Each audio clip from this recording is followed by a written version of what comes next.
I mean, we're pretty much conditioned from day one to believe that a healthy relationship means constant physical affection. Right. Oh, absolutely. Yeah. Like always being ready to rescue your partner. You know, you go on a date, you look for those obvious signs of interest, the leaning in, the touching of the arm, all of that. Standard checklist. Right, exactly. But today's sources, they argue that for one specific couple, profound healing only actually happened when they completely stopped touching. Yeah, it's wild. And like let each other step into the path of actual mortal danger instead. So, welcome to the deep dive. Glad to be here. We are moving way past those superficial, pop psychology dating tips today for you. We're exploring a really fascinating set of notes we've received about a very unique, profound soul contract. Yeah, and I think it's important to clarify right away, we aren't looking at a standard romantic courtship here. No, not at all. We are examining this mythic, almost archetypal knight and warrior queen dynamic, and this is specifically between a Leo woman and a Virgo man. Right. The sources make it super clear. This isn't just, a story about two people falling in love. It's a detailed account of how these two individuals acted as mutual guardians for one another. Mutual guardians, yeah. I love that phrasing. And how this intense, incredibly specific connection was fundamentally designed to heal their deepest psychological scars. We're talking specifically about her father wound and his deeply ingrained savior complex. Yeah, and this is really a story of life and death protection. It revolves around a very specific, monumental, energetic shift. And for you listening, we're going to see why sometimes the most profound healing happens when we actually just rewrite our trauma responses from the ground up. Exactly. But I want to start by completely flipping standard dating advice on its head, because the sources do exactly this right out of the gate when they're analyzing just basic body language. Oh, yeah, the body language stuff is fascinating. So the notes reference a typical online article, the kind of dating advice you see everywhere, that claims if a man is scratching his head or his neck or his face when he's around you, it means he's nervous. Right, like standard Cosmo magazine advice. Exactly. The conventional wisdom is that he's attracted to you, or he has a crush, or he's trying to self-soothe. It's a very surface level, easily digestible interpretation of human behavior. But the notes we have argue that for this specific Virgo man, in the presence of this specific Leo woman, that interpretation completely misses the mark. Completely. It wasn't about game playing, and it wasn't about a basic crush at all. It was total system overload. Yeah, total overload. Because if we connect this to the bigger picture of trauma, we have to look at what was happening internally for him. Right. The text explains that when this Virgo man encountered the intense, Leo force that she carries, his entire nervous system basically went on high alert. But not from insecurity, right? No, not at all. It was from a deep, almost cellular recognition. His body was reacting to what the sources call 241-20-20-24 energy. Okay, we need to unpack that. Yeah, for the listener who might not be familiar with that highly specific reference, the sources describe 241-20-024 as this profound energetic gateway. Think of it as a calendar marker representing a massive paradigm shift in their karmic cycles. Like a moment where old timelines just dissolve. Exactly. His system basically knew, this is the person who ends my tragic past. This is the one who activates my art and changes my karma. That is so heavy. I was actually thinking about his physical reaction. I love this. It's the difference between a smoke detector and a Geiger counter. Oh, I like that. Right? Like, if a guy is just nervous because he thinks you're pretty, that's the smoke detector going off because you burned the toast. Yeah. It's superficial. It's totally temporary. You're right. But his physical tics, the scratching and going quiet, that's a Geiger counter. It's not going off over burnt toast. It's going off because it is detecting a massive radioactive shift in the room's atmosphere. Yeah. It's detecting what the source calls field coherence. And just to demystify that term for a second, field coherence is what happens when two completely separate nervous systems suddenly align and start vibrating at the exact same frequency. They start regulating each other. Exactly.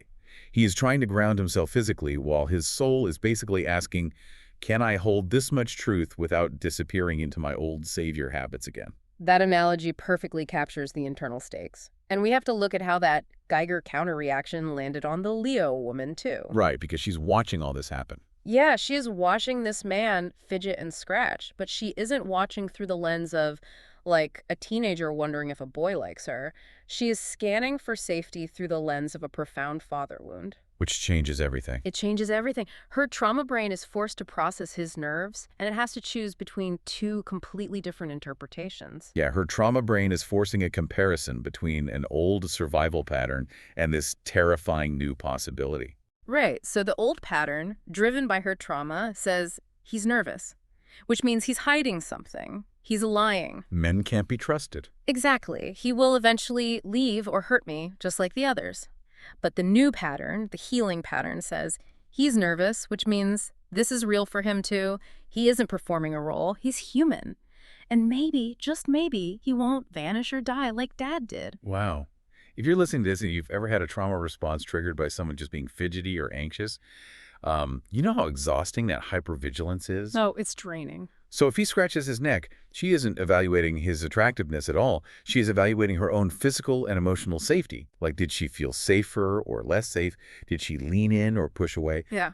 The source makes it clear that the romance for them isn't in decoding the body language. It's whether he can stay grounded in himself when he's overwhelmed and whether she can stay grounded when she sees him struggling. Which raises an essential question about how we view connection in the first place. The text argues that soul contracts don't run on body language tips. No. You could sit in total stillness for 2 months with zero contact and be more connected than a couple touching 204/7. Because if he is in a state of self-love, even if he stutters or scratches, her nervous system will recognize that authenticity and feel safe. That makes so much sense. But, if he is smooth, confident, and saying all the right things, but secretly operating from his wounded savior complex... Her nervous system will immediately register danger. Exactly. Regardless of how attractive his behavior appears on the surface. See, I have a hard time reconciling this with modern dating norms. I really do. How so? Well, if you're listening to this and you go on 3 dates with someone and they don't touch your arm or hold your hand, I mean, you assume it's dead in the water. We are so culturally conditioned to think that a lack of physical touch means a lack of interest. Oh, definitely. So if their souls were experiencing this massive system overload, this deep recognition, you would naturally assume they just couldn't keep their hands off each other. Right. That it was this fiery, constantly physical romance. But the source material says the exact opposite was true. Their physical touches were seldom. So I have to ask, how exactly does using touch, like what the text calls acupuncture, rare but incredibly precise, how does that actually rewrite years of trauma better than constant reassuring affection? It's a great question. And to answer it, we have to look at the somatic baggage the Virgo man was carrying. Okay, somatic baggage. Yeah, and somatic baggage isn't just a metaphor. It's the literal physical tension of someone who enters every room mentally anticipating everyone else's needs. Oh, man. The notes describe him as holding immense shame from feeling either like too much or not enough, guilt from past women he had exhaustively tried to save. The savior complex. Right, and this overwhelming grief from giving everything but never truly being seen. His body had learned a very painful, deeply ingrained equation, which was love equals service equals exhaustion. Wow. So touch wasn't just a casual, affectionate thing for him. It was like a loaded weapon. Yes. It came with expectations and an immediate demand for his energy. Exactly. If they had been highly physical right away, the source argues that his savior pattern and her father wound would have just hijacked the entire connection. It would have triggered everything. Touch would have become a way to self-medicate or a way to escape reality or, a transactional proof of love. Yeah. But by keeping physical touch rare, they kept it sacred. Okay, I see. It's really about the quality and intention of the touch. The text describes the Leo woman's touch as sovereign. Sovereign touch. Yeah.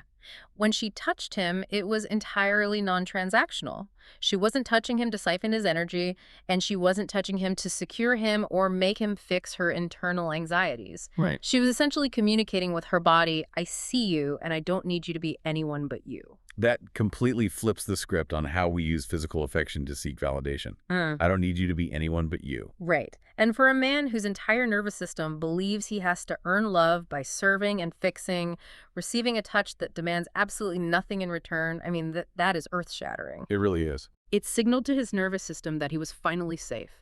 He didn't have to perform. He didn't have to be the hero to be worthy of her presence.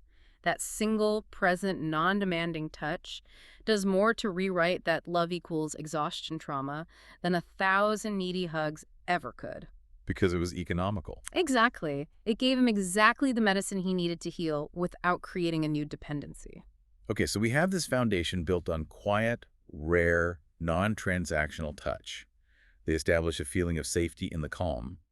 But the true test of this dynamic wasn't going to happen in a quiet room, was it? Yeah, definitely not. It was going to happen when that safety was violently threatened from the outside. So the healing goes from gentle and energetic to literal life or death. Yeah, we move from the subtle realm of the nervous system into a moment of pure visceral crisis.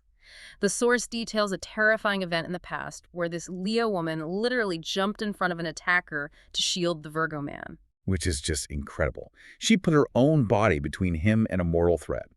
And the notes break down two fascinating reasons why she did this. The first is primal. It's the Leo instinct, right? Right. The lion is the king of the jungle, and it doesn't run when its pride is threatened. It puts its physical mass between the danger and what it loves. The source emphasizes that this wasn't like a calculated strategy. Oh, there was no time to think.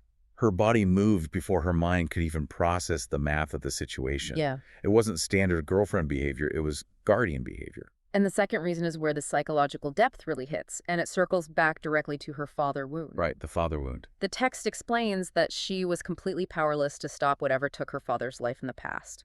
That grief, that terrible helplessness, wasn't just a memory, it was living in her cells. Yeah.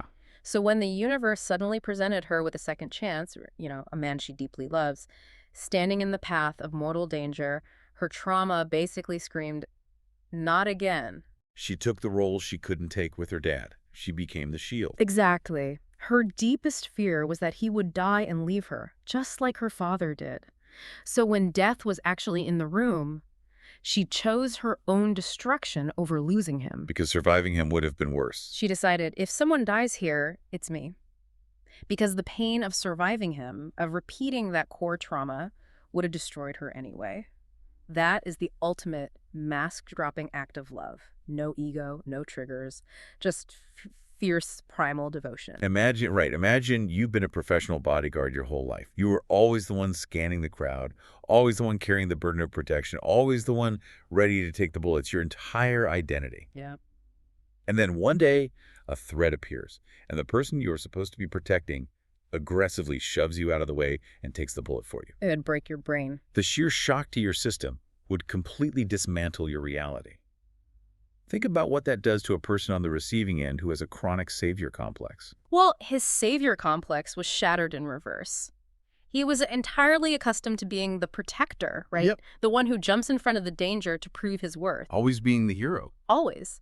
So by stealing that role from him, she forced him into the most uncomfortable position possible for a chronic savior. She forced him to receive. Wow. She showed him that his life was worth guarding, that he was valued simply as a vulnerable human being, rather than needed as an invincible hero. And her ultimate sacrifice completely rewrites his definition of what it means to protect someone. And the source details how he actually reciprocated this, how he mirrored her guardianship when she found herself in a dangerous situation in the past. Yeah, he rose up to become her knight. And we have to recognize why this specific evolution was possible for him. The notes state he had never met a woman like her before. Right. He had only met women he needed to fix, or women who confirmed his exhausting belief that love is a transaction of service. But here's the sovereign fire, a woman who literally told him, "No soy tu pareja," meaning, "I am not your partner," and she meant it. That boundary completely strips the ego out of the equation. Yeah. Because she didn't need him, and she wasn't demanding a label or transactional commitment. It created the ultimate freedom. Yes, freedom to choose. It allowed him to finally choose her, rather than feeling like he needed to be needed by her. But I want to clarify something for the listener here, because this is a really slippery slope in relationship psychology. Okay, what is it? Where exactly is the line between white knight syndrome, which we've established is a toxic trauma response based on needing to be a savior, and what the text calls stepping into true sacred masculine energy? Like, how does a person recognize which one is driving their actions when they step up to protect someone? That is a crucial distinction. The source draws a brilliant razor-sharp line here. The savior wound operates on a covert contract. A covert contract. Yes, it says, "I will save you so that you will love me or need me or stay with me." It's entirely ego-driven, manipulative at its core, and completely transactional. It's about securing attachment. Exactly. But the sacred masculine, the knight energy, operates from a place of deeply grounded integrity. It says, "I will stand between you and harm, simply because it is right. Because your life has inherent value, even if you never call me yours. Wow. It removes the covert contract entirely. There Mm. was no ego, no wound, screaming for validation, just I rise, I stand, I am the wall. Yes. And because she had already jumped in front of an attacker for him, you now have this mythic scenario. Two knights, two guardians, two souls who have both independently looked at the other and said, your life is more important than my life. It's lineage healing stuff, truly. Her trauma of a man dying while she stood by helplessly healed because a man stood for her, she stood for him, and they both lived. That is so powerful. And his trauma of having to earn conditional love through exhausting service healed because she risked death for him when he had absolutely nothing to offer her but his mere existence. But, we have to bring this back down to earth for a moment. Yeah. Because they've both proven they would die for each other. It's incredibly cinematic, the kind of thing you see in movies. Oh, totally. But what happens when the life or death crisis ends? I mean, the adrenaline fades, the attacker is gone, and now it's just like a Tuesday morning. Right. And that is exactly where the deepest, most difficult psychological work actually begins. Yeah. The sources point out that after these mythic acts of mutual guardianship, they had to, quote, put the swords down and learn to be humans with each other. Which is so much harder. And that transition from mythic protector to mundane partner is brutal. It's exactly why living together became so messy, why it triggered disrespect, and why it ultimately resulted in a 2-month no-contact separation. I think anyone who has been through extreme stress with a partner can relate to this. You can survive a mythological war in the trenches together. You can be absolute heroes under fire. Yeah. But when you return to peacetime, figuring out how to share a kitchen without triggering each other's baseline insecurities, it requires a completely different and often much harder set of skills. When the swords are down, the daily triggers pop up. Because in a crisis, the trauma masks drop. Because survival is literally the only priority. But in the mundane reality of daily life, the ego tries to reassert control. Oh, always. The text outlines a vital realization for this couple. The night energy, the willingness to die for each other was just the initiation. It wasn't the final destination. Right. The actual marriage, the true container for this soul contract, is self-love energy. Which explains why the fact that they're currently physically separated, just chatting online, isn't a failure of the relationship at all. Not at all. According to the notes, the distance is actually completing the energetic work that their physical touch started. The physical touch and the mythic protection proved that the connection was real. But the separation is forcing them to build self-love. Exactly. He's learning to hold his own container without trying to save her, and she is learning to feel safe without needing to shield him. They are learning to exist as whole individuals first. The distance removes the temptation to just fall back into the protector and the protected roles. So what does this all mean for you, listening right now? If we synthesize this incredible journey, the biggest takeaway is that profound connections, true soul contracts, they don't run on the superficial metrics we are taught to obsess over. Right. They don't run on decoding body language or counting the hours between text messages or performing perfectly attractive behaviors. They run on field coherence. They run on the agonizing, beautiful work of self-love. Yes. And they run on holding space for each other to heal past the point of needing to be saved. They run on recognizing that true protection sometimes means stepping back rather than stepping in. Yeah. The source text leaves us with an incredibly powerful thought about where this Virgo man is right now in his journey. It says that he honors her ultimate sacrifice, the fact that she jumped in front of danger for him, not by trying to save her back. Right. He honors it by staying alive, by staying whole. He is holding on to self-love so fiercely that she will never have to jump in front of death for him ever again. He is becoming his own sanctuary, so she doesn't have to be his shield. That is just wow. And it brings us full circle to that smoke detector we talked about at the beginning. If we spend so much time looking for the little signs of affection, the sparks, the burnt toast, hoping someone will come along and put out our fires. Yeah, we do. But if true, mythic love means becoming so whole, so grounded, that your partner no longer needs to risk themselves to rescue you. It leaves you with a pretty heavy question. It really does. What part of yourself do you need to start saving right now so that the people you love can finally put their swords down? That is definitely a question worth sitting with. It really is. Thanks for taking this deep dive with us. We'll catch you on the next one.